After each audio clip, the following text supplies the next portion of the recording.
Well, here we are, part two of the live at LAX. So there was a bit of a glitch just a few minutes ago. What you had to do was, yes, recording, but no, well, actually, yes, going live, but no as to recording. And I was like, well, that doesn't make sense. We want these things to be recorded. So right now I am using my phone. The reason I'm doing so is because I am still uploading all the recordings from the first half of the stream. Yay, there she is. Hello. so, again, I'm using my bone conductors. I disconnected them from the iPad and connected them to the phone because otherwise everything was being recorded, all the sounds around me. So please tell me what the sound is like. I had to move. They wanted me close here because they wanted to keep an eye on me, having to do with the wheelchair that I'm using. So what you don't know is actually going on the plane that last bit. That's actually one of the hardest things for me to do, because it's like bouncing up and down, and I don't like the part where it's unstable. It's the stability I need to get to go things. Okay, it's not as good as it was before. You can hear a lot of talking. Okay, well, let me know if it makes sense to keep on going or if I should stop doing this. So I'm just going to quickly turn this around. So this is what you're looking at, and that's why it's making a lot of noise. And behind me, look, there is one of the planes. I don't know if we are going to be on that one. But yes, I wanted to talk a little bit more about stepping out of my comfort zone. So when I was in Chicago, um, I'll sit when they're on the intercom.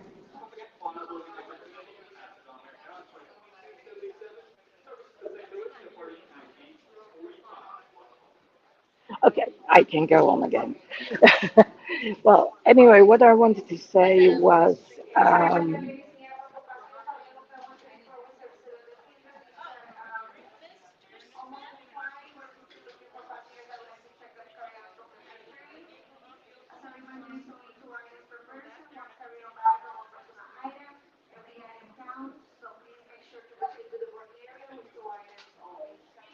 okay, she's done.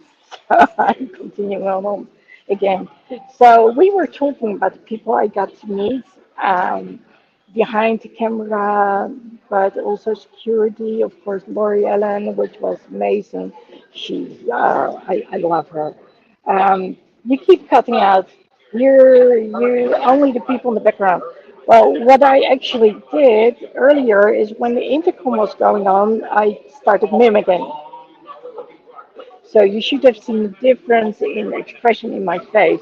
But if I'm cutting out now, that shouldn't be good. But when the intercom was going on, I was like, well, you probably won't be able to hear me anyway. So that's why I was like, so if that makes sense. So it's okay now. So I think that's because I started mimicking when they were actually talking on the intercom. So, Chicago, freedom. It was nice, especially after Florida. Um, it was hard, and I don't know. It felt like whatever I've been doing, and yeah. So I think my time, my holidays, sort of started the moment that I arrived in Chicago. Of course, the training from then was always as good as always. And I was when I was in Florida, there was still more training from Brendan going on. So I'm happy I did that one. And when I was leaving Chicago to go to LA, I was like, why on earth am I going to LA? I love it here in Chicago. And even with the fire alarms going, I think we had to leave 3 or 4 times. I'm not sure. It was at least two in one day and then later on again. So apparently the new people don't know what to do. So I've got this complete instruction. It's not turn things on low and slowly heat it up. It's turn on the ventilation from the microwave, turn on the ventilation from the bathroom, so open the door and open the window a little bit. Well, that's a whole different ball game than what they are instructing you to do.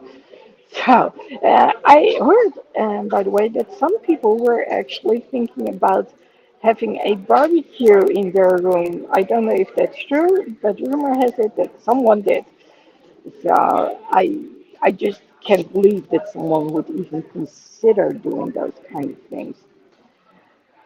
So, going to LA, I was like, part of me didn't want to go. I was having such a good time in Chicago, watching CPD record, and also, well, I've been to a number of fire stations.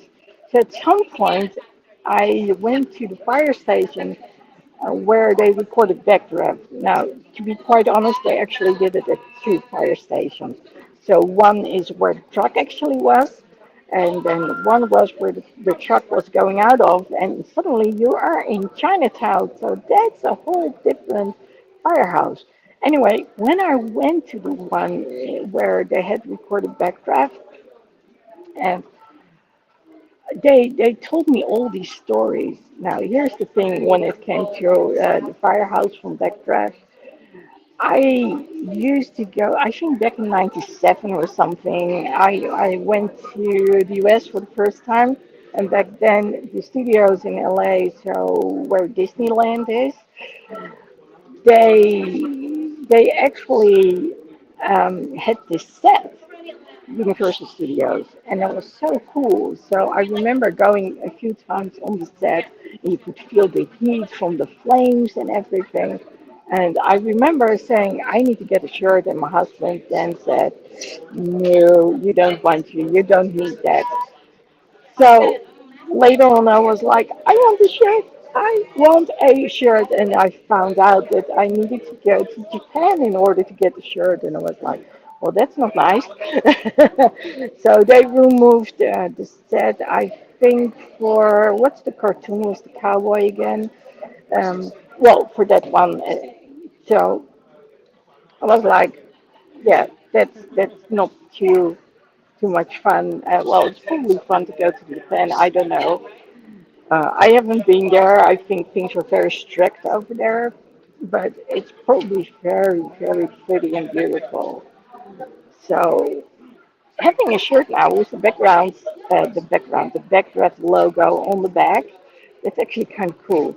Now I told this firefighter, his name is Matt. He didn't want to be on camera, but once I started asking him questions, he started sharing. And we started out actually talking about that they as a group talk about the things that are going on, the things which are hard for them. So like I said, they have shifts starting at 6 to 6, 24 hours on and then 48 off. And he says, well, basically,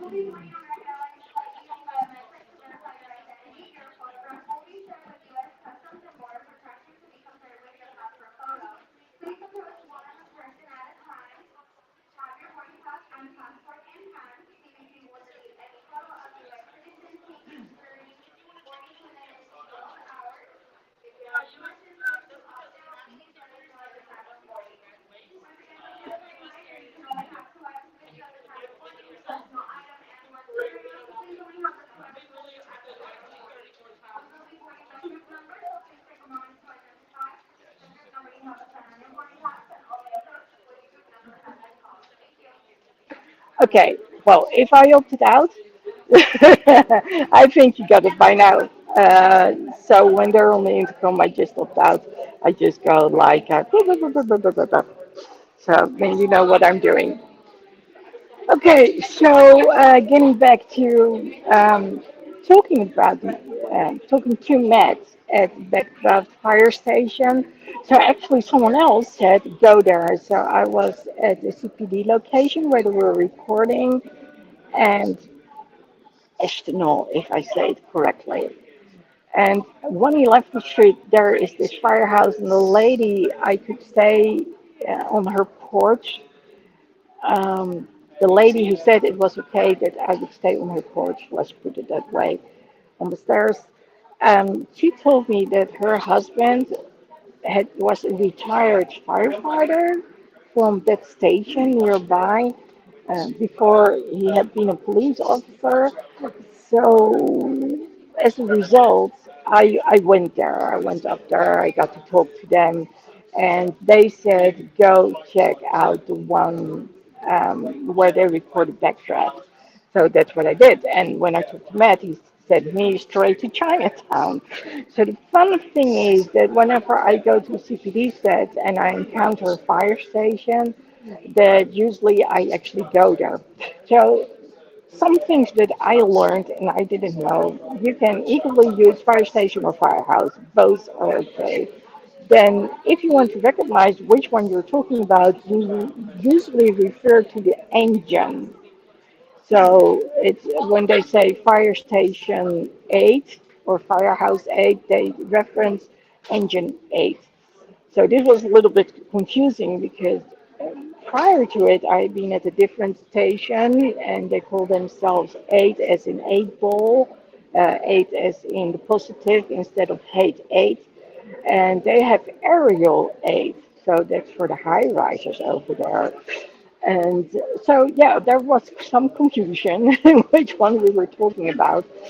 But straight after talking to Matt, I actually went to the fire museum and I was late talking about stepping out of your comfort zone, stuck in traffic. Yes, the bus stuck in traffic. L train stuck too, stuck in traffic as well. I don't know what was going on, but a couple of days in a row, everything was for some reason slowing down. It was like, I'm just going to go there. I know it's only open till 2, but I'm just going to go there. I actually wanted to call, but it was like, I'm going to go there. So and that's what I did. And they were so kind. They helped me out recording a video. I told the guy, Jeff, do you mind if I record a video? He said, no. And so I still need to change the thumbnail, I'll honestly say. But it's mad what they do there. It's so different to the OK, the firemen. Yeah. But one thing that we talked about, to go back to the conversation with Matt, oh, that was already it. um, he said we spend so much time together, way more compared to spending time with our families, that we are this unit, and so they really use one another. Well, using is not the correct word. They lean on one another. They are like this one family when it comes to talking to things. So when I talked about losing a client, he completely understood it. And I have to say that really meant something to me when I could share it with him and I knew he understood what I was talking about. Now, something else we talked about, besides where things were recorded, was the cooking. So apparently they cooked like for 12 to 14 people. And so they each gives like $25, and I was like, $25 is a little bit much. But then he said there's no such thing as not having enough food. It's so annoying when there's not enough food. And I can actually understand that part really well. So he said it happened one time that um, I didn't have enough food because they only cooked for one meal per person. And he said, well, after that, we said never again. And that's when they started to cook for times two. And what they said at a different fire station is, well, if they have something left, then they use it for breakfast as well. So I got a very different view from what's going on at a fire station. And I have to say that talking to them like that, that really meant something to me. Now, like I said, I might be boarding him a little bit. See, there's someone, US wheelchair. So if I need to stop abruptly again, then you know I am stopping abruptly. Hello. Um, Well, that's about now. I need to go, but thank you for listening in, and I'll talk to you soon.